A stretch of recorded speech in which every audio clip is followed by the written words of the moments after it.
Hello guys, and welcome back to the second episode of my Minecraft hardcore journey. Last episode we wrapped up the farmland around my starter house, the cozy wheat fields, the mud brick walls, the path. And while standing there, looking over the river, an idea hit me. A massive farmland island, right beside my starter base. Perfectly sized, not too large, just a little terraforming needed. A dream location to expand the starter area and build something huge for the future of this world. So I made myself a small mental roadmap for this project to bring this idea to life. I will need to chop a massive amount of wood, tackle even more dirt and tools that don't break every 8 seconds. I mean, look at that mess. Which meant enchanting, proper enchanting. Sure, I could have taken the easy route, looking for a village, grabbed mending and efficiency and all that. But that doesn't fit the vibe of this world. This journey is supposed to be slow, cozy and old school. So for this episode we are going to do it the humble way. Classic enchanting, no shortcuts. I took off into the wilds of my world to gather everything I would need. First stop, leather for books. I wanted to try out the new animal variants, so I grabbed the cold cows from the nearby tiger biome and started breeding them. I even managed to rescue a cold chicken and honestly, they look so much cooler than the basic ones, no question.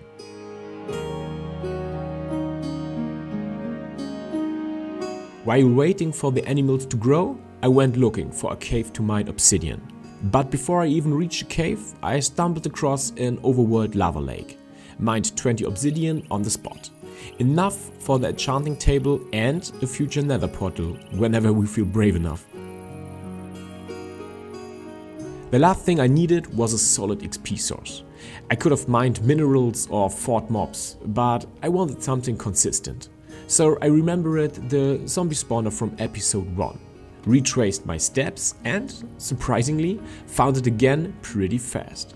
I dug out the entire area around it, shaped it for a maximum efficiency and got straight to farming. My goal was level 39, enough for 4 level 3 enchants for my main tools. After the grind, I hit level 39 and got carrots and potatoes on top from the zombie drops. Before heading home, I searched for more diamonds because my repairs had nearly emptied my storage. In the end, I got 19 diamonds, enough to keep everything going for this episode.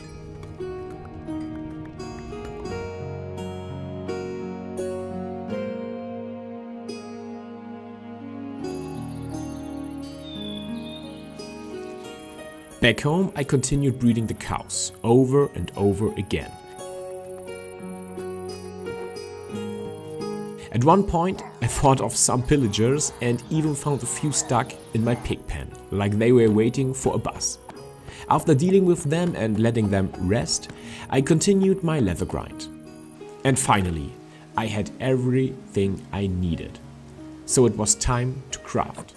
I took all the materials and started with the books to get those 15 bookshelves needed and finally crafted the enchanting table. I found a suitable spot in the basement. Pretty basic, but for this episode it will do. And then it was time to pray for good RNG.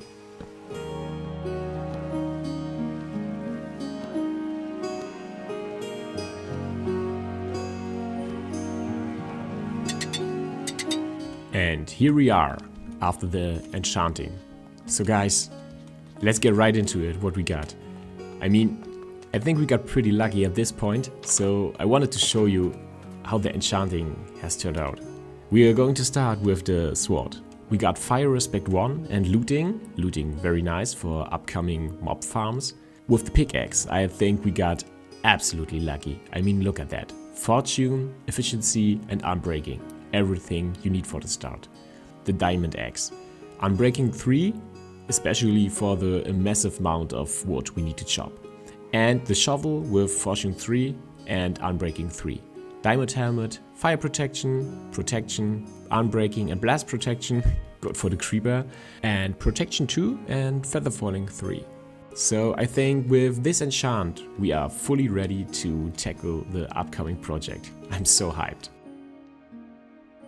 With freshly enchanted tools and enough diamonds for repairs, I crossed the river and climbed up the island to get one last good look from above.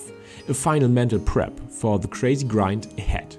And then I started with the easiest part. Tree shopping. Every single tree.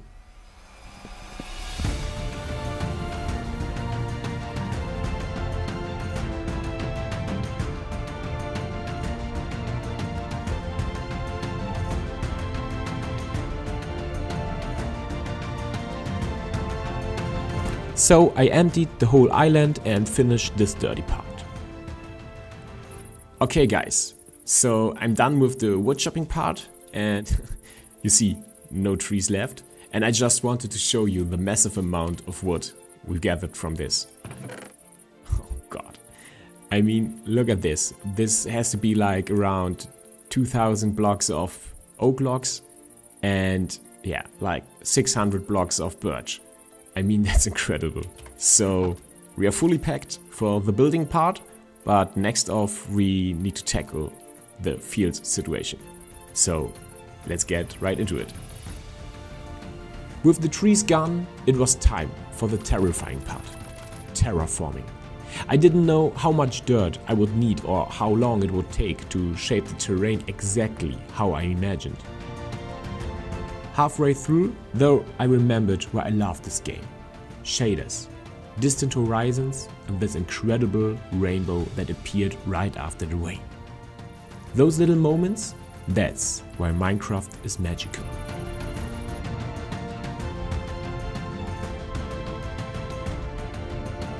Bit by bit, I shaped the land into the layout I had in mind. Not perfect, but roughly 90% done, enough for the next step. Rain started falling, so I took the chance to plant the first seeds for the huge crop fields. But then I realized I didn't even need the rain.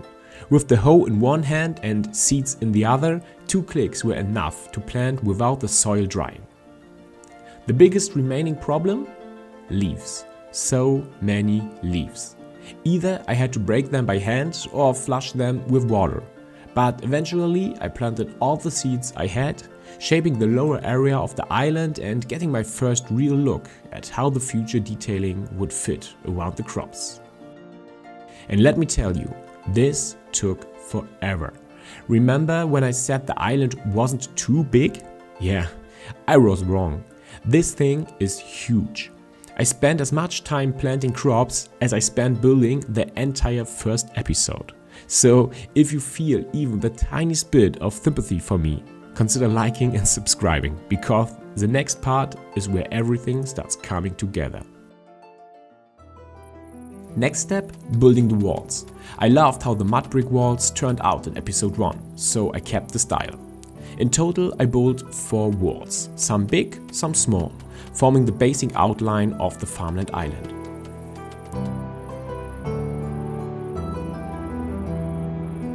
At this point the core structure was done. Wood chopping, terraforming, starting the crops, outlining the walls. Now I made a list of all the remaining materials I would need. Mud bricks, gravel, coarse dirt, cobblestone, bricks, pyrite, pale oak, iron, spruce, moss, calcite, iron. And it felt endless. I tackled the first items on the list and headed to a nearby spruce forest. Came back with about 400 spruce and 500 mossy cobblestone.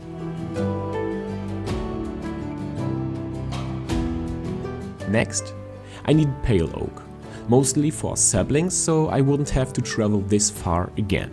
So I set sail, moving in a straight line, hoping to stumble upon a pale garden biome by luck. It felt endless, but after 3000 blocks I climbed the hill and there it was, my treasure. I ran the last 300 blocks, gathered tons of wood and saplings and started the long journey home. Rewarded by a truly beautiful ocean sunset. On the way back, I found the village, not far from my base. Small, but lovely. Something for an upcoming episode. And explored one of the craziest cave entrances I've ever seen.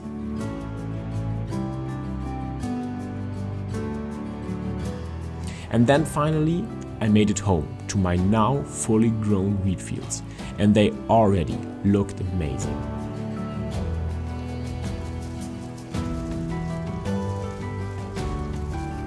I started shaping the path through the crops.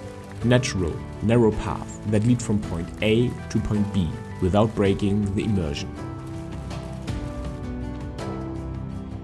I mixed different stones for a worn, rustic look and built a mossy cobblestone wall along the path.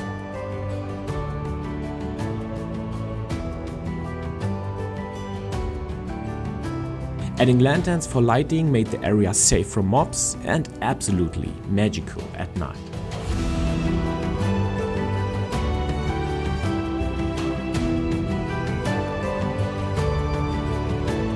To finish the vegetation, I added leaves, hedges and even 3 custom trees across the fields.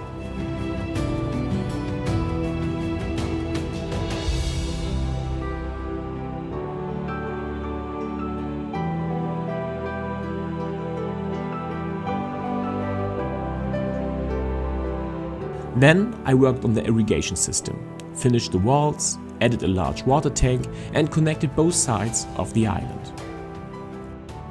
Now it was time for some buildings. And what screams farmland more than a windmill? I started with the rough shape and slowly added more and more detail.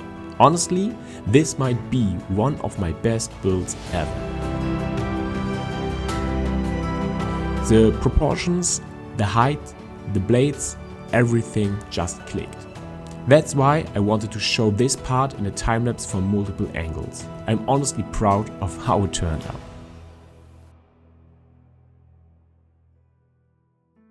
After the windmill, I started working on the farmer's house. Simply, cozy, nothing too fancy. Just enough detail to make it feel lived in, without overdoing it. Next, I built an animal barn with a second floor for storing hay bales. By this point, I already had more than 30 hours into this episode, so I keep the detailing balanced. Not too much, not too little. I added custom birch trees along the paths, filling the area with grass, flowers and plants, added fencing and placed 4 beehives for atmosphere. Then it was time. I grabbed 8 leads and brought my animals across the river to their new home.